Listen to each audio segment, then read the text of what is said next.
am a little bit of an anxious person. So today I want to talk about managing anxiety, both from my own experience and with some general advice as well. How can we better understand where it's coming from and then take actions to alleviate some of that stress? So, the first concept that's so important here and made a big difference for me is to acknowledge our response to anxiety, right? Because anxiety is unpleasant.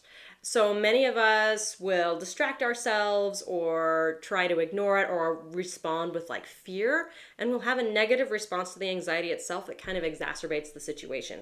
So the first thing to acknowledge here is that anxiety serves a purpose. I know for myself, and I think for many people, it tends to feel kind of illogical and like it doesn't serve any purpose. It's just our brain trying to torture us. And that's a miserable way to feel. And it also makes us feel like we're divided against ourselves, right? And we definitely want to be on a team. I want my mind and myself to be working together. So it's important to note that anxiety is actually a useful thing. It's the same way that like pain is our bodies telling us there's something to be addressed. Anxiety is our minds telling us that there is something to be addressed. So it is there to serve a purpose. So we want to watch how we respond to it. Many of us will try to distract ourselves, like purely to distract ourselves because it's uncomfortable. So we'll start like scrolling our phones or something as soon as we feel anxious. And like physical pain, that usually only works for so long, and often then when the anxiety comes back, it will be a little bit worse because we've been ignoring it and not dealing with it. So usually we want to try and avoid always distracting ourselves from our anxiety, but to be able to stop and say, what is this? Where is it coming from? And what is it asking me to do? There are circumstances where someone will be prone to just like spiraling out and having really negative thoughts go on like a party. And if you've had like a counselor or someone tell you to distract yourself, then do it. Don't listen to the lady on YouTube. Listen to your counselor. For most of us, generally, we need to be able to look at it a little bit. Another thing that can happen is that we can feel a lot of guilt or shame about our own anxiety. Like maybe if you took better care of yourself or you were just a more put together or better person overall, you wouldn't have this problem, right? Anytime we have a problem, we can be really ashamed of it and feel like we don't want to talk to anyone about it or acknowledge that it exists, and makes us feel kind of like a failure. All of that is unnecessary baggage. Like, I get it. When I've really struggled with anxiety, I was really embarrassed. I kind of felt like a crazy person. I did not want to talk about it. But that's not fair. First of all, everyone has anxiety to some degree. Some people more than others, but everyone has struggles in life, challenges to overcome, things that are going to be very difficult for them. And it's pretty much across the board hard to admit when we are struggling with something, but it doesn't make you a failure or a bad person. It doesn't make you really weak or terrible at things. It just means you have a challenge in front of you to face and to try and deal with. And there's healing to be had here if we can take a proactive approach. So the first thing is to acknowledge, how are we responding to the anxiety in the moment? Because if we can have a more positive, proactive approach to the situation, we will start to make progress in healing it. Then the second one is to look for trends. The anxiety is a clue, it's a hint. So we need to figure out what it's trying to tell us. The first way to do that is look at literally, when are you becoming anxious? Like, when during the day, what is setting it off? So I know for myself, in my experience, I had a year, about 3 years ago now, where my work felt totally out of control. I took on this new job at the last minute. I was like an emergency fill-in, so I really wasn't qualified. And the people hiring me knew that, but they were also maxed out. So I was kind of left like trying to keep my head above water for like 8 months. And it was really stressful, like much more stressful than I had expected. And I started to have this experience of knowing that I was going to go to work every day and kind of feel like I'd failed.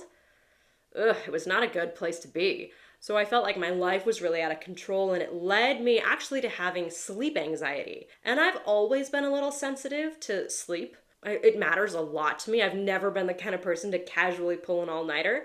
And so I felt, especially as my work was so difficult, that I really wanted to get good sleep. So at least I would have like energy and be prepared for the challenges I had. But it led to my worrying about going to sleep and then, of course, not sleeping, which led to me worrying more. And the really interesting thing here, and what really freaked me out, was I started actually taking on tasks because I would find myself getting into bed and then worrying about something about for the next day, right? And then getting up to fix it. And then I would maybe do that again. So it led to my creating like lists, like to-do lists that were very arbitrary, not very logical, but I was like, what is likely to start spinning around in my brain and how can I address it right now? And it got worse throughout the year and I started to feel very compulsive and I was like, I think I'm developing OCD. I think I'm like full crazy. I can't handle this situation right now. I don't know what my mind is trying to do to me. And it was really freaking me out. And it was a hard place to be where my life felt out of control and I started to feel like my mind was out of control. And this was very scary. One of the first things that helped me work my way out of it was looking for basic trends. So I was always anxious at night. Done. I was having sleep anxiety. It was stressful during the day, but I wasn't like anxious going to work. It was just a bummer. I was anxious at night.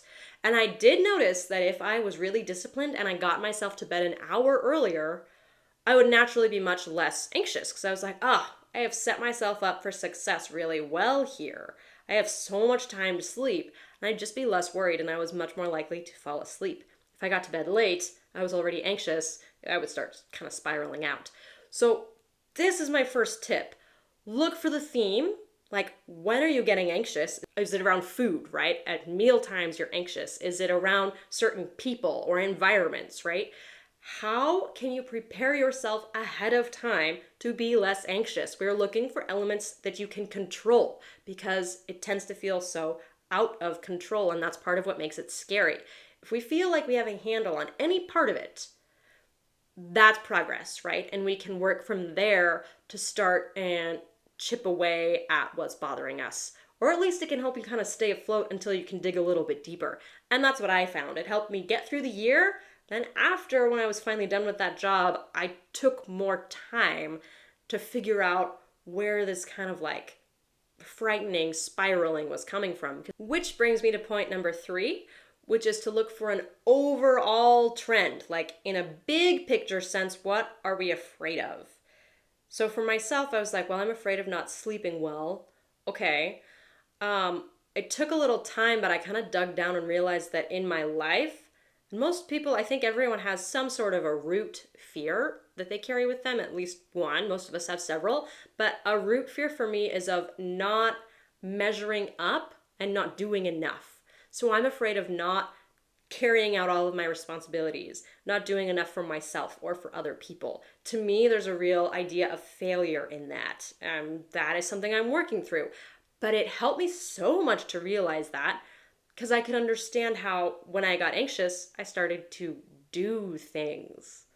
For me, if I get anxious, I want to do tasks because it relates to this root anxiety I have of not doing enough in my life. So if we can get a sense of what our deep root fear is, that's where we can find like real healing. Because now when I find myself getting anxious and wanting to do tasks, I understand where it's coming from. I no longer feel like my brain is crazy and out to get me. I no longer feel like it's out of control. I can kind of look at that and go, oh, this again. Okay, let's take this in stride. I understand where this is coming from. So many of us have a root fear of being alone, right? Or of being in pain. Maybe a fear of being rejected. There are different ones. There's no cut and dried. I can't give you like a super handy guide on how to find your own like deep-seated fears. But that is the goal. If you can find that, that's where like the real healing comes and a lot of relief and where you start to kind of understand what's going on in your life. And that brings me to my last point, and this is just general advice for managing any kind of anxiety or mental problems that we're having, and that is to talk to someone. I think we all know that this is the going advice, but it can be hard to do.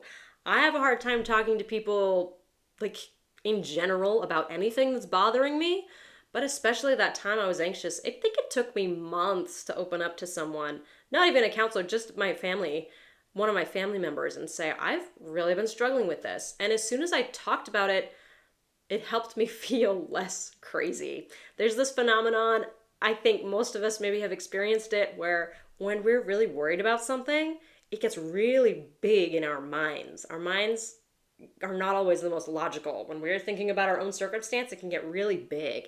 Then the act of telling someone else and then seeing how they respond, often, so many times, it will like shrink it down and you'll be like, oh, this is not such a big deal. Like when I told someone else about it, it helped me realize, like, oh, I'm like not about to be committed to the insane asylum. Like, I'm actually not a crazy person. I'm having a lot of anxiety and it's okay.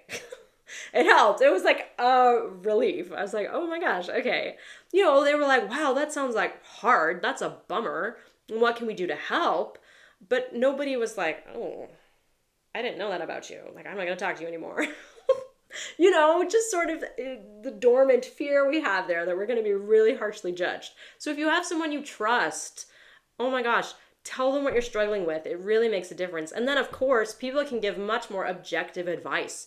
We get stuck in our own heads. Obviously, talk to a friend or a family member, that's great. Counseling exists for a good reason. If you can find a counselor or a therapist that you trust, that you kind of click with, and you think you can open up to them, that's really big because they're literally trained. They're trained to help you understand what's going on in your mind.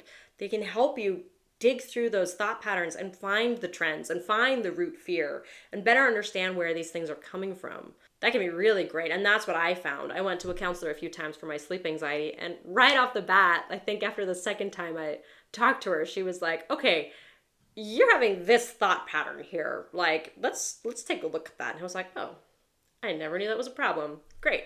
And it's really helped me in my life. I've used it my entire life. Other general advice for managing stress and anxiety, journaling is really great. Again, if we're trying to decode and like understand these trends, journaling is really great for that because it helps us see patterns over time that we often wouldn't notice otherwise. And also, it's just like cathartic and kind of therapeutic, writing out your feelings and what you're going through. Then another big one is diet and exercise. Oh, that's so important. And I can see it now when I look back on that stressful year. I was doing neither well. And our minds and our bodies are so connected. If you know you're not eating well, if you know you're not exercising, that may not be the root of your anxiety, but it is guaranteed to be making it worse. It is. So if you can do anything in that regard, take steps to help alleviate it and just help your body and your brain to be in a little bit of a happier frame naturally, that can go a long way. If we can set ourselves up to have less stress and anxiety in general, then those moments that are hard for us, those areas of fear that we're struggling with, will also be easier to handle. We'll have a little more energy. We'll have a little more space in our minds to like address these issues. As much as we can, we want to look for lifestyle habits that will help facilitate that. So there you have it. The overarching ideas are to notice how we respond to anxiety in the first place, then look for the daily trends. What is it that's setting us off and causing us to be anxious? And then if we can, try and analyze what is the root of it. If we can see where it's coming from, it'll make a lot more sense and it'll be much easier to deal with. And with that, great ways to go about doing those things are to talk to somebody, talk to a counselor, spend some time journaling and reflecting, look at diet and exercise and lifestyle habits, and other things we can do to just kind of alleviate some of that anxiety. And finally, don't be discouraged. If you've been struggling with something for a really long time, don't be discouraged. It can absolutely be healed. We want to put ourselves in a frame of mind to feel like we can take action and recover our lives and be more in control of where we're going and who we are and what we're doing with our lives. So have hope, keep up the good fight. I hope you found this content helpful. I wish you all the best, and I will see you next time.